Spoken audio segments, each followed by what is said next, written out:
खुलुमबाय नोंथांमोनखौ आंनि मोनसे गोदान भिडिअ फिन खेबसेबाव बरायहरनाय थालायबाय चेनेला सोरबाफोर गोदानै दिनैसो नुजेनोबा अन्नानै चेनेलखौ साबस्क्राइब खालामनानै भिडिअखौ नायनानै लाइक कमेन्ट गालांबानो जाबाय।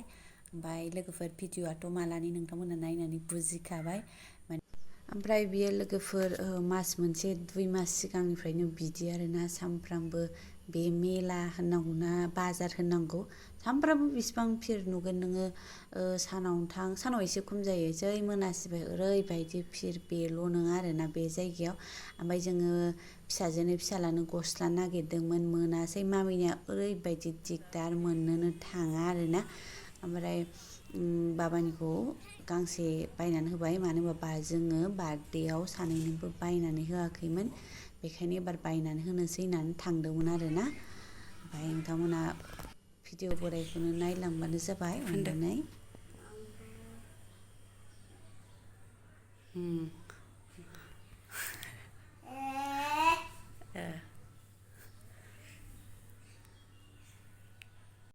अरे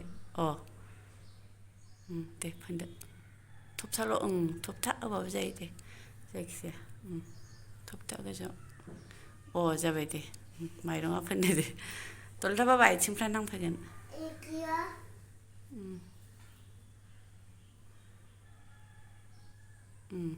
हरदो राखिखौ खादो फिसाखौनो खादो मा आगैखौ गिदिरा आखाइ थोआ।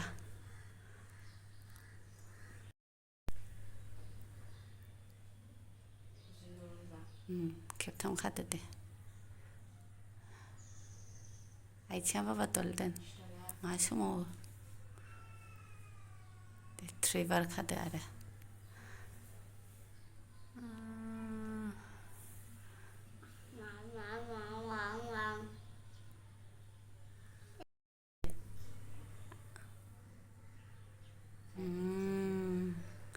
फोनांसिगौमोन दे आरथियाव थायदो ओरैजाय लां बाबा मामि दे 3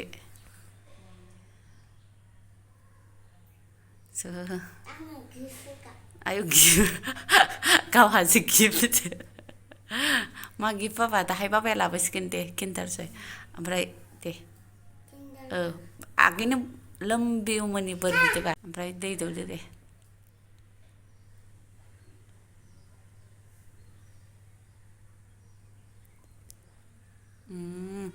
आब'खौबो खादो दे दे बेजोंनो खाजायो दे मालाय आब'आ बेखौ खागोन नों दे आयदौ आं खानो र' आयौ थेले पेपे होथेबाय आब'निखौ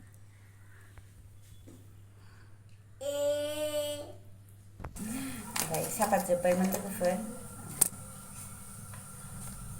बेखौ नङाबा मा होनो गल्ड मोनसे दंना गल्ड बेखौ लाबोनो थिनो आरो आं ओमफ्राय गैयाबाथ' उफाय गैया सापातखौ गारनो हाया नालाय जेजोंबाबो जायो आरोना। ओमफ्राय बिदि बे नङाबा गल्डखौ होनहरदो आरो आंथ' थांखाया नोंथांमोना मिथिखागौ लांफा जाखायाबो आरो थांखायाबो गाव जा होफैयो माने खेनसेनाव जा दङ बेखौ लानानै फैयो आरोना बेफोरखौ साबसिन मोनो आरो आं।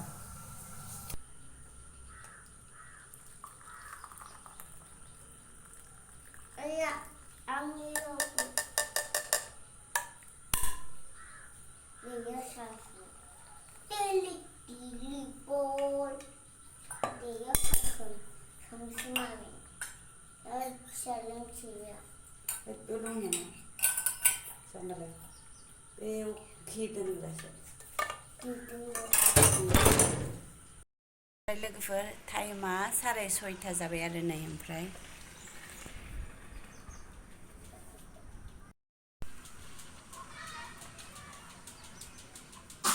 6:30 जाबाय ओमफ्राय नै बिथिंजाय दाबो दंबावो आरोना एसे